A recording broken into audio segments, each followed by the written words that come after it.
Breaking news చూస్తున్నాం. విశ్రాంత ANC Muralidhar రావుకు ఏసీబీ కోర్టు 14 రోజుల రిమాండ్ను విధించింది. దీంతో మురళీధర్ రావును చెంచల్గూడ జైలుకు పోలీసులు తరలించారు.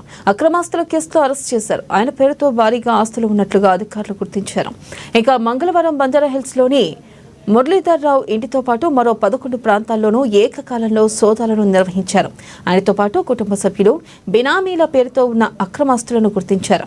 హైదరాబాద్ శివార్లో 11 ఎకరాల భూమి, 4 ఇళ్ల స్థలాలు, మోకీలలో 6,500 గజాల స్థలం గుర్తించారు. ఇక కొండాపూర్లో విల్లా, బంజారాహిల్స్, యూసఫ్గూడ, బేగంపేట, కోకాపేట ప్రాంతాల్లో అపార్ట్మెంట్ ప్లాట్లు ఉన్నట్లుగా తేలింది. ఇక కరీంనగర్, హైదరాబాద్లో వాణిజ్య సముదాయాలు, జహీరాబాద్లో సోలార్ పవర్ ప్రాజెక్ట్, వరంగల్లో నిర్మాణంలో ఉన్న అపార్ట్మెంట్లను గుర్తించారు.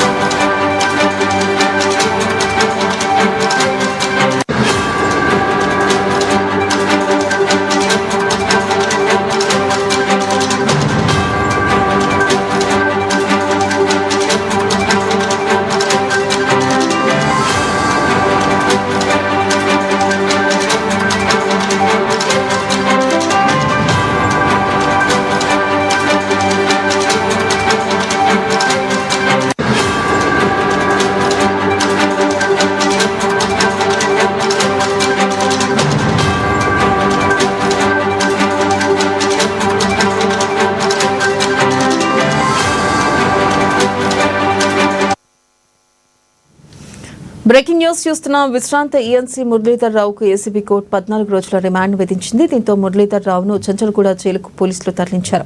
అక్రమాస్తుల కేసులో అరెస్ట్ చేశారు. ఆయన పేరుతో భారీగా ఆస్తులు ఉన్నట్లుగా అధికారులు గుర్తించారు. మంగళవారం బంజారాహిల్స్ లోని మురళీధర్ రావు ఇంటితో పాటు మరో 11 ప్రాంతాల్లోనూ ఏకకాలంలో సోదాలు నిర్వహించారు. ఆయనతో పాటు కుటుంబ సభ్యులు బినామీల పేరుతో ఉన్న అక్రమాస్తులను గుర్తించారు.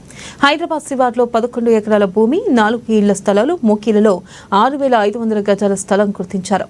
ఇక మరింత సమాచారాన్ని మా ప్రతినిధి భవిత అందిస్తారు.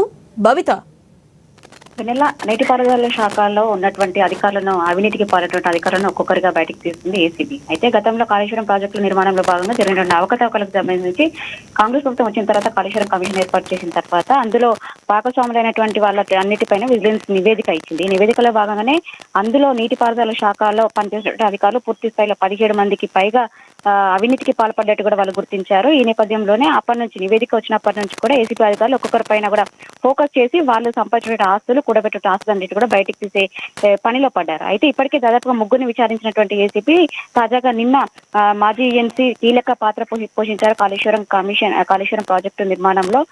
అతన్ని ఏసీబీ అధికారులు నిన్న అదుపులోకి తీసుకున్నారు. బంజారాహిల్స్ లోని లోటస్ నివాసంలో ఉన్నటువంటి 205 అపార్ట్మెంట్ లో తన నివాసంలో అదుపులోకి తీసుకొని నిన్న అక్కడ వాళ్ళ యొక్క డాక్యుమెంట్స్ అన్నిటిని కూడా సోదాలు నిర్వహించారు. వాటితో పాటు దాదాపు 11 చోట్ల ఏసీబీ అధికారులు సోదాలు నిర్వహించారు. హైదరాబాద్ లో దాదాపు 4 నుంచి 5 ప్రాంతాలలో సోదాలు నిర్వహించినట్టు తెలుస్తుంది. కోకాపేటలోని తన కుమారుని నివాసంలో కూడా సోదాలు నిర్వహించారు. అంతేకాకుండా ఇటు వరంగల్ తో పాటు జహీరాబాద్, కరీంనగర్ లో కూడా సోదాలు నిర్వహించారు.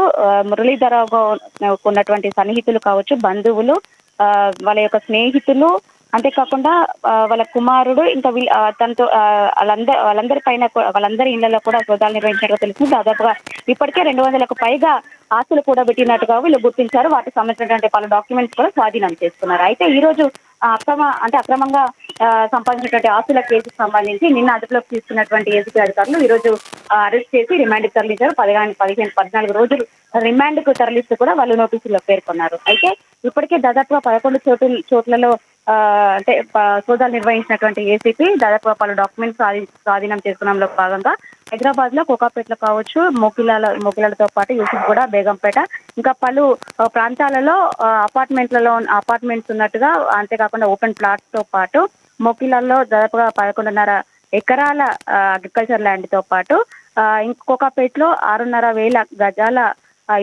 ప్లాట్ ను కూడా తీసుకున్నట్టుగా కూడా వాళ్ళకి సంబంధించినటువంటి డాక్యుమెంట్స్ కూడా ఇప్పటికే ఏసీబీ అధికారులు స్వాధీనం చేసుకున్నారు. అంతేకాకుండా జహీరాబాద్ లో సోలార్ ప్లాంట్ సంబంధించిన ప్రాజెక్ట్ ను కూడా వీళ్ళు నిర్మించినట్టుగా కూడా వాటికి సంబంధించినటువంటి డాక్యుమెంట్స్ కూడా రిసీవ్ చేసుకున్నారు. అంతేకాకుండా వరంగల్లో ప్రస్తుత నిర్మాణంలో ఉన్నటువంటి అపార్ట్మెంట్ కూడా వాటికి సంబంధించిన డాక్యుమెంట్స్ కూడా ఇప్పటికే వీళ్ళు స్వాధీనం చేసుకున్నట్టుగా తెలుస్తుంది. అయితే మురళీధర్ రావు కాళేశ్వరం ప్రాజెక్టు సంబంధించి కీలక రోల్ పోషించారు.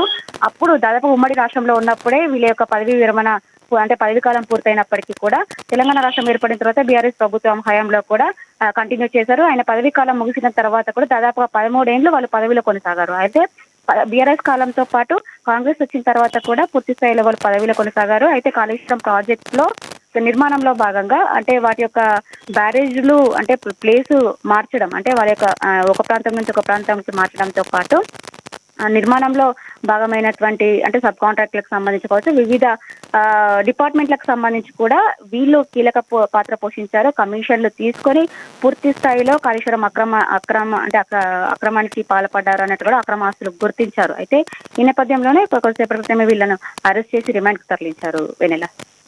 Right Bhavitha, thank you.